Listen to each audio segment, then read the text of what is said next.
Welcome to Moments with Marianne. I'm so delighted we're spending this time here today. We have a very inspiring show coming right up with special guest, Tabitha Scott. And she's here today to share with us her new book, Trust Your Animal Instincts, Recharge Your Life, and Ignite Your Power. Are you exhausted from the burnout of trying to please everyone, including yourself? Tabitha quit her job, gave away most of her belongings, and lived near a remote jungle in Costa Rica. Teetering between the wilderness there and the real world back home, a clarity and freedom emerged, along with a passion for her to share her insights and help others. Now, many of you know Tabitha. She's an international author, speaker, and advisor on powering personal potential. Formerly CEO of Cole Scott Group and Military Assistance Company, and Senior Vice President of Innovation and Sustainability at global companies Balfour Beatty Investments and Lend-Lease Americas. Tabitha has deep experience bringing inspirational messages to professionals, academic, female-focused, and faith-based audiences. So let's welcome to the show, Tabitha Scott. Thanks for having me, Marianne. It's great to be here. You know, what an honor it is to have you here to talk about this book. And I have to ask you, what inspired you to write this book? Oh my, I have such an inspiration for this book because I figured out how to tap into that childlike energy, we used to have as kids, and we still have it inside. And I tapped into it using spirituality, but also science. And I wrote this book to help anyone who's feeling disconnected, off balance, or burned out like I did a few years ago. And, it wasn't one particular thing. It was this series of them over time that I think people can identify with. It was things like my older son got narcolepsy and I couldn't fix it. And the younger son had these painful knee situations where it was too flexible and they had to be bound together with Kevlar. And he endured all of these surgeries and went from soccer player to kind of watching the other kids play from the window and things like that. A divorce after 21 years, the same year that empty nesting began. And the icing on the cake was I had this career in sustainability and environmental energy awareness. And we got this new administration in office who pretty much gave the middle finger to all things environmental. And all of this frustration where I couldn't fix things, it started to manifest in my body. And I reached this tipping point when I found out that I had a cancer scare myself. And on the surface, I think we tell ourselves, just keep showing up as that professional, as that good mom, as that person that's going to please everyone else. And what we end up doing is shooting all over ourselves. You should be able to get help for your sons. You should be able to fix your marriage. You should be able to get people to care about the air that they breathe and the water that they're drinking. And what happened over time was that I got to this point where I just became completely emotionally numb and burned out. And I quit my job. I gave away my things. And I lived in Costa Rica for 3 months near the jungle. And where I stayed was so remote, it didn't even have a street address.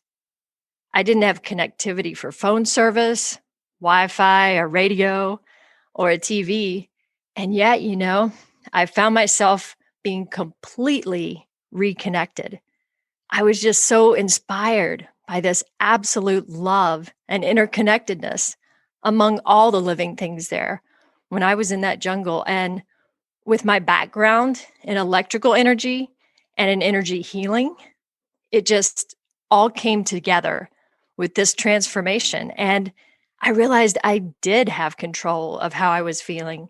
I still had this ability to feel, to love, to tap into my own renewable resources. And, Marianne, whether we're in the jungle with the snakes and the monkeys, or in the euphemistic jungle back home, I learned we are all connected by the exact same energy, that we're all more alike than we are different. And, we could be like black or white or on the left or on the right. We can be Baptist or we could be Buddhist, but we're all energists. And that's the message I was so inspired myself by. And I just wanted to share that with anyone going through similar challenges so they can tap into that childlike positivity. And it doesn't take a trip to the jungle to do it. Well, it sounds like that trip to the jungle was so life changing, but it's good to hear that we all don't have to, you know, do something like that because that might not be for everybody. But I know so many people right now are so feeling burnt out and stressed and just like nothing's connecting. And so I know a lot of people come to you, your energy thought leader. How can you best describe what's going on just energetically with everyone?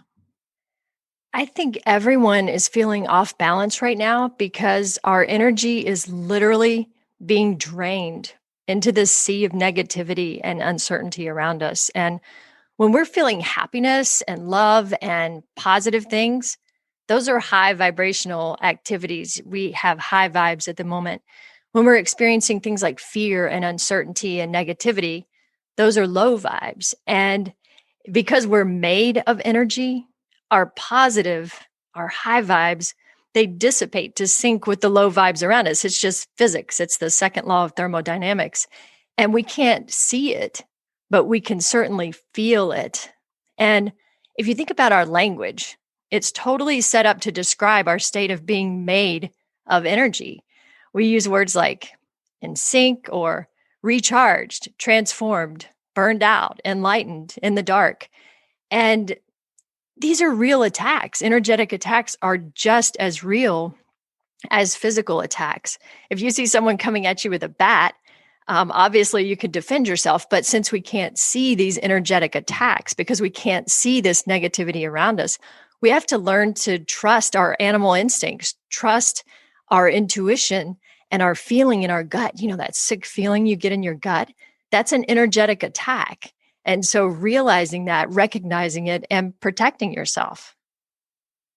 So when we look at all that, what are some things some people can, you know, you just identify with going, gosh, you know what? I think I need to really kind of recharge here. What are some like warning signs?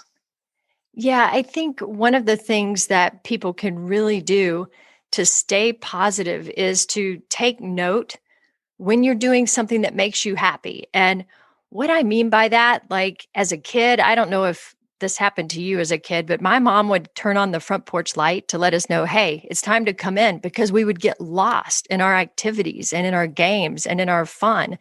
And what are the things you're doing where you lose track of time or you forget to eat and you look up and you're like, oh man, where did the day go? Find out what those things are. It might be art, it might be music, it might be hiking, it might be cycling, whatever it is, and do more of them because you're in a high vibe state at that point. And that helps you to stay in a high vibe state. And then the other things we can do, there are a lot of techniques that I put in my book, but one of them, I recently advised an ER physician who's dealing with a lot of both energetic attacks as far as the uncertainty and fear, as well as the physical threat of the coronavirus pandemic.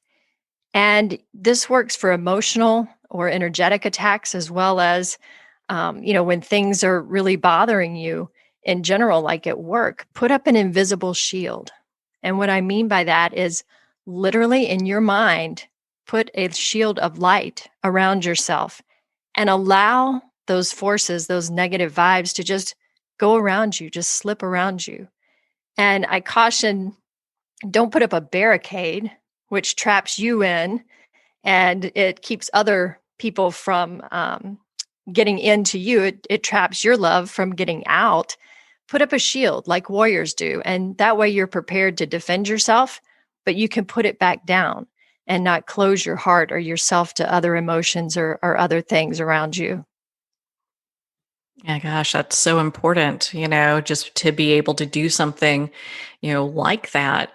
And I know you touched on something earlier. You talked about should. And in your book, you talk about the should monsters. What is that, and how does that relate to burnout? Yeah, so the should monster, it's a concept that I came up with to help people depersonalize what's happening to them and what's causing burnout. And the first big thing that we all share with it is the technology today. Currently we have this constant barrage of ads, of news on 24/7, our emails, we have our mobile devices on 24/7. And all of these things are telling us who we should be and how we should think and what we should look like. And our brains haven't had time to evolve fast enough to adapt, like our attention spans. One of my favorite stats that I like to use when talking to groups is, a goldfish has an attention span of 9 seconds. An 18-year-old American has an attention span of 8 seconds. Now, take into consideration that the technological change during the year 2000, the whole year of 2000, now is replicated every 30 seconds. It's absolutely impossible to keep up with that. It's exhausting. And so, quite literally, burnout was classified as a syndrome by the World Health Organization in 2019. Now, layer on the shoulds from our upbringing, our society, our religion, our work, our friends, our family. And what we end up doing is allowing everyone to should on us. And what's worse, we should all over ourselves, right? And I have this friend who is a counselor, and I was talking to her about how do I articulate this? It took years to understand how to communicate all of that through language. And she said, well, when working with children and when working with people in unhealthy thoughts or in ways that aren't healthy for them, we name it something. And that way it depersonalizes it. And so I named it the should monster. This whole bit of these attacks coming at us. Sometimes they're from others, sometimes they're from ourselves, especially us type A people. And we're very hard on us ourselves. But we have to depersonalize it by naming it the should monster. And that way it's easier to let it go. I love that. And I know you also talk about the snake story. And I'd love for you to share that with our listeners. It's funny because I don't love snakes. Well, I like all of God's creatures, but I'm not a huge fan. I still get creeped out or a little bit scared when I first see them. But I was in the process of asking for guidance when I was in the midst of that burnout. What should I do? I have this job that I love, but it seems like nobody cares about the environment. I have all this stuff going on with my family. I'm just not feeling emotionally connected anymore. What should I do? And I just prayed this prayer. I talked to my grandmother who passed on when I was a teen, and I still talk to her often. And the more I asked, the more snakes I saw. And I saw up to 5 snakes a day. And I'm talking about just walking through the subdivision, not out in the middle of the jungle or somewhere like that, behind the house or randomly. And one day I had kind of reached the boiling point. My friends couldn't figure it out. I went to different people. I read books. I looked up online, what does your spirit animal mean? And nothing made sense. So I'm frustrated. I'm riding my bicycle through the country roads and I'm just saying, Grandma, like God, somebody, I need like a billboard sign. I need a real sign because I'm still not getting it. What does a snake have to do with my situation? All of this frustration and burnout. And a big snake came right across in front of me, which made me even angrier. And at that point, after I waited for him to pass, I just pedaled as fast as I could, and my heart's beating, and I'm angry, and just all of this emotion is going through my head. And it's like that proverbial light bulb that goes on over your head. And I just saw the words in my mind, shed your skin. and goosebumps just went all over me. I knew it. And I was like, why didn't I think of this before? And when we looked it up, snakes shed their skin for two reasons. One is because they literally can't grow. It holds them back because it doesn't grow with them. So they have to shed it and let it go. Otherwise, they can't grow into what they need to be and their potential. And the other reason they shed it is because they get parasites in their skin. And those parasites can make them sick. At the end of all of my stress, and my last thing before the tipping point was a cancer scare and having surgery resulting from that. And so it was literally making me sick, all of this stress, the people I was surrounding myself with, my negative self-talk, all of those shoulds, the should monster in action. And, I needed to shed my skin, get rid of those parasites. And so the snakes are the first animal sign that I talk about in the book. And they were an amazing answer and reminder, you know what? Let that shit go. Just leave it behind. I know. How empowering is that? And especially with that type of a story, making that connection. I could really feel how that all comes together, especially with your journey and how you're teaching other people to look at their own journey. And so it has me kind of thinking, I know you work with a lot of people and connect with a lot of people. What do you think is like keeping people today from living their most powerful life or achieving the success they want? Hands down, I think it's fear of looking stupid, fear of failing, fear of people thinking you don't know as much as you want them to think you know.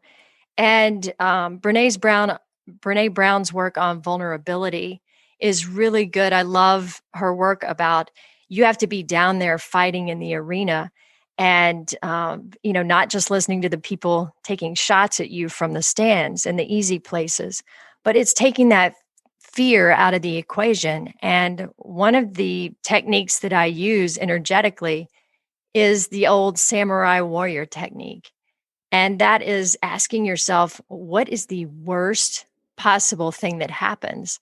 The warriors used to, before they went into battle, the worst possible thing was they die. And so they imagined dying in battle.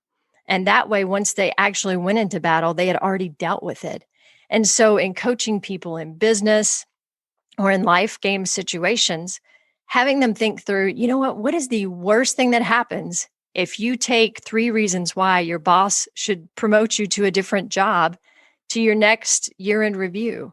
Like, what is the worst thing that happens? They say no. Even worse, they might fire you. You're not going to die.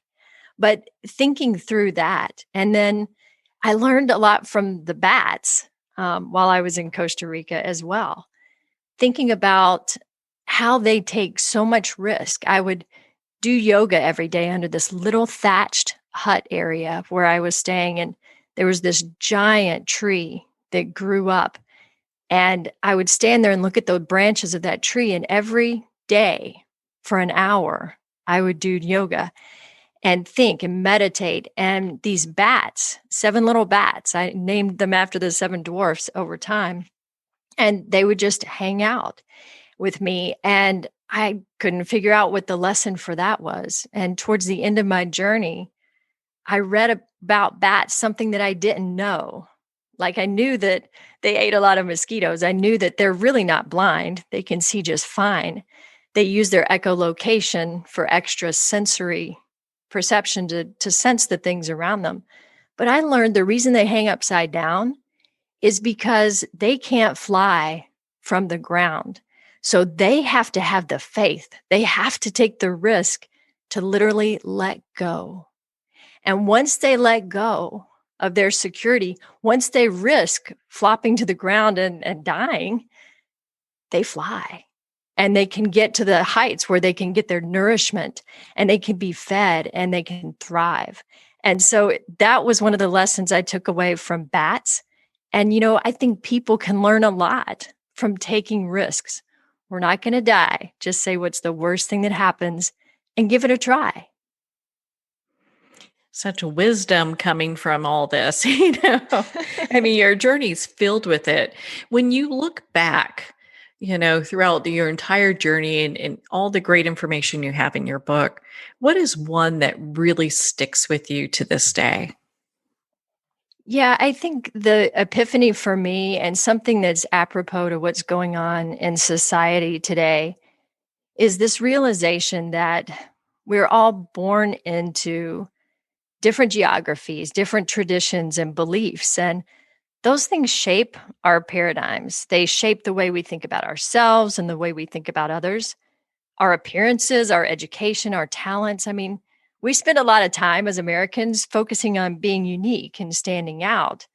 We strive and discover and compete and seek, and we join others by, we can be part of something bigger, or we can divide ourselves from others along our life path. And that's our choice. So we're spending all this time looking outward, taking these cues from society about how we should look or what roles we should adopt and how we should define success. And the should monster kind of tells us that one political party or religion or nation is superior to the other. And it tries to convince us that anybody who disagrees with us is wrong or to be afraid, to be fearful of them.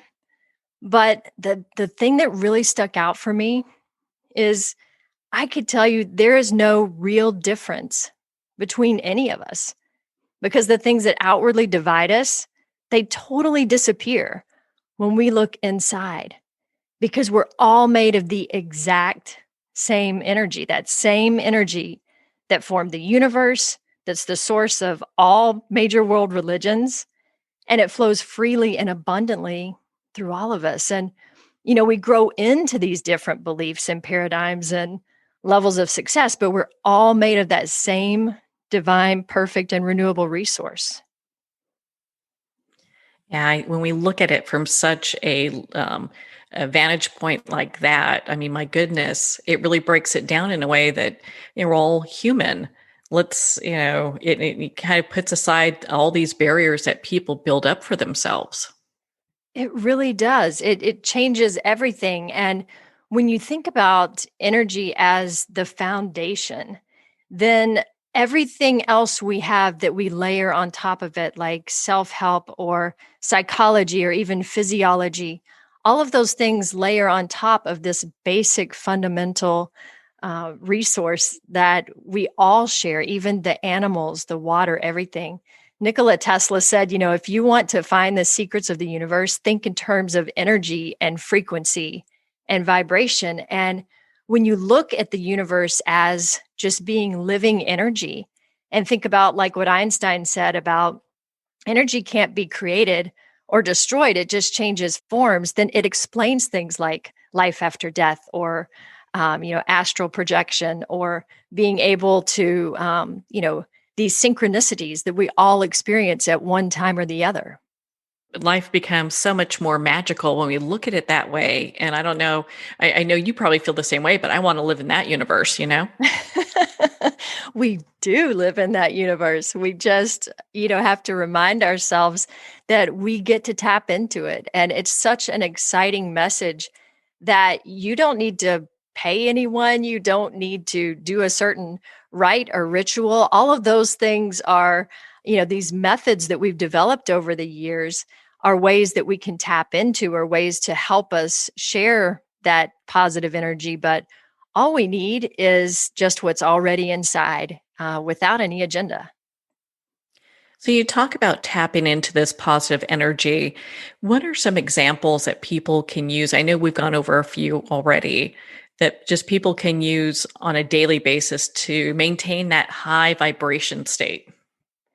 Yeah, we talked about doing more of the things that you love that are high vibe activities, but I'll give you a practical technique that I've used a ton in business and that people can use now, like with social media and the recent election, or if there are hot topics that they disagree with others on. And that's, again, thinking of everything we do in terms of physics because we are energy ourselves. And think about, the third law of motion, the equal and opposite reaction. So let's say someone posts something ugly on social media and you want to react. Then the best thing you can do is take that energy and that information that they're putting out there, and instead of reacting against it, find a new path that both of you can go together. Let me give you an example of that because it sounds pretty abstract. I, at one point, was unable to attend a trip that my son's school was going on. And so a neighbor lady had posted this message on Facebook and just kind of slammed me for not showing up at this trip as a chaperone. I hadn't signed up. I had let them know I wouldn't be there. And I had a work day that I couldn't get away from. So, there were all valid things I could have argued back with her on social media. And trust me, I was pretty ticked off when that came through.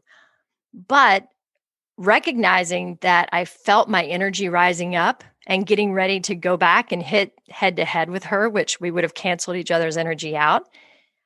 Instead, I posted, you know what? We both are really concerned about what's best for our kids. And I'm so glad they got to go to the state capitol today. When working parents have conflicts like this, how can we work together to make sure other parents are able to cover that, or that we're communicating better in the future?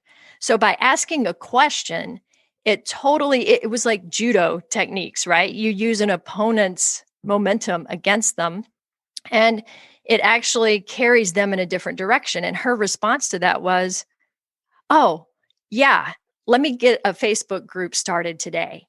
And so she took all of that energy and, nastiness and put it into creating a parent Facebook site where we could go and sign up with each other.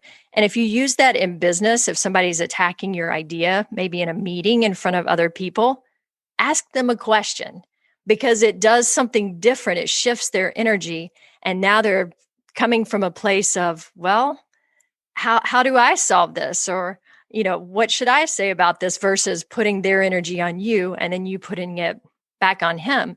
And you see this happen in social media all the time. You see people, unfriend me if you don't like what I say about such and such politician. And that's not really necessary, because if you're all interested in things like health or education, you're all loving your own paradigm that you grew up with. None of us are going to be different, because even identical twins have different experiences day to day. What a great way of handling, situations like that, so they don't become conflict, but they really become more of problem-solving situations where people can come together and collaborate. I love that. And what is the worst thing that happens? If you ask them a question in the heat of the moment, the worst thing that happens is that they take a pause to think for a few seconds. And if nothing else, it gives you a few seconds to think of your next move, Yeah, you're not, you're really kind of just allowing them to either correct it and, or not even correct, but really come up with solutions, or to continue on whatever path they're on. But it's nice because it really kind of, it gives people a new perspective, because it's so interesting when we look at, our path. Everyone's always focused on my path, my path, my path.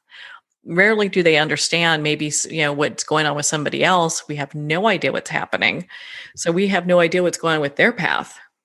Yeah. And, the thing about love and hate is that they are both extremely contagious, you know, and psychology and physiology agree that hate, it creates fear and stress. It creates illness and division. And love, on the other hand, and it sounds very touchy feely, but it's an energetic truth that it creates strength and fulfillment and wellness and unity. And they're both so contagious. They spread like a virus through our thoughts and our words and our deeds. And they're accelerated by our paradigms and our own experiences. So if you're coming at it from one context and someone else is coming at it from another, the same words, which are entirely neutral, the words and the messaging are neutral, you have a completely different meaning that you assign to it. And understanding that we get to control that meaning is super and powerful. the more we're empowered to do that, the more we can create our own positive state of being and maintain it. Yeah, what an empowering place to come from. So, what would you like readers and our listeners to take away from your book? I think the most important thing to take away from it is I like to say there's three things that you can remember. Number one, stop shooting on yourself. Just let go of those things that make you feel stressed out and disconnected or negative. Let them go and identify that as the should monster and just protect yourself from it. And then start trusting your intuition. Number two, it's really important to practice tapping into it and follow your heart in addition to your mind. And I'm saying that as someone who has worked with numbers and logic and engineering my entire career. So to me, making that shift to follow your heart and realizing that because we're made of energy, it is valid. It's not about being spiritual or scientific, logical or emotional. It's all of those. There's no exclusivity in how we should feel. And so energetically, science proves our thoughts and emotions drive our health in our physical bodies. There's a great book by Dr. Candace Pert, Molecules of Emotion, that talks about that. So there's a lot of science behind trusting your intuition. And even people like Oprah and Elon Musk and these highly successful people, they attribute a good deal of that success to intuition. So start trusting your intuition. And then the third thing, drive your best life game full speed ahead. I see so many people getting stressed out. I don't know what I want to do, or they've lost their job and they can't figure out exactly the career they want. And I say, don't stress about that. Just focus on your current life game. What makes you feel good right now, or at least a little bit better? And that helps your vibe get a little better and you're in a little more positive place. And each day, things will be revealed to you.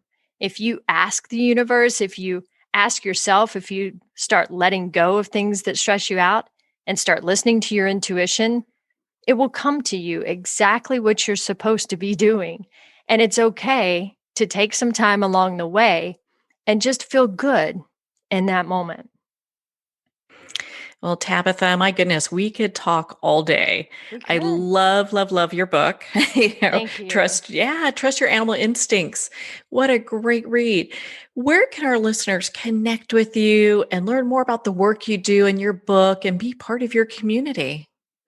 Absolutely. They can go to powering-potential.com and reach me there. And they can also get the book on Amazon. They can get it at Barnes & Noble online. And on my website, it has information about the book and about how to tap into your own energy and stay positive. Well, Tabitha, thank you so much for taking the time to be on the show with us here today. Thanks for having me. I'm thrilled to be here. Well, thank you, Tabitha. It has been such an honor to spend this time with you and to talk about your new book, Trust Your Animal Instincts, which is now available on audiobook, which I absolutely love. The book's available at Amazon, Barnes & Noble, and all indie retailers. And if you don't see it on the shelf, ask for them to order it. Again, if you'd like to connect with Tabitha, you can at powering-potential.com for more information. Well, we're at the end of our time today. I would like to thank everyone for tuning in. You're listening to Moments with Marianne. And remember, make every moment count.